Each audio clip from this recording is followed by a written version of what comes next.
Let's go ahead and talk through the answer of your time value of money essential question number 6. Remember, you have access to the PDFs. The videos aren't necessarily a nice representation of what's on the board, but talking through how you got there. Here we have a cash flow which has nothing going on in time period 0 and 1. In time period 2 it has a 2, then a 4, then a 6, then an 8, then a 10, and then it drops back down to this 2 constant again. You should visualize it as there is this foundation of $2 cash flows. It goes all the way across. And then sitting on top of it is this linear gradient. This thing goes up by 2, up by 4, up by 6, and up by 8. This is one of the ways of thinking about it. So if we're going to write the present value of this thing, this series of 2's right here, we'll have that as 2. Looking for P, giving you no A. Here's the interest rate. N is 1, 2, 3, 4, 5, 6, 7, 8, 9, 10, 11, 12.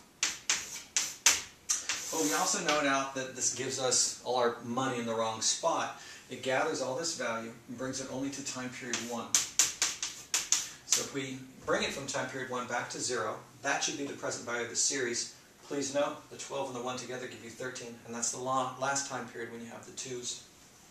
Now we also have sitting on top of it this linear gradient series. So we'll add that in.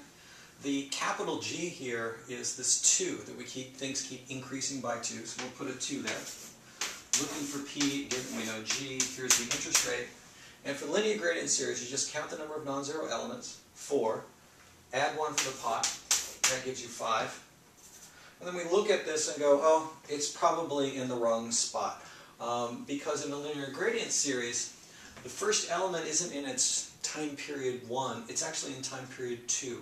So if you think about it, here's time period 2, here's time period 1, and here's what time period 0 should be for linear gradient series.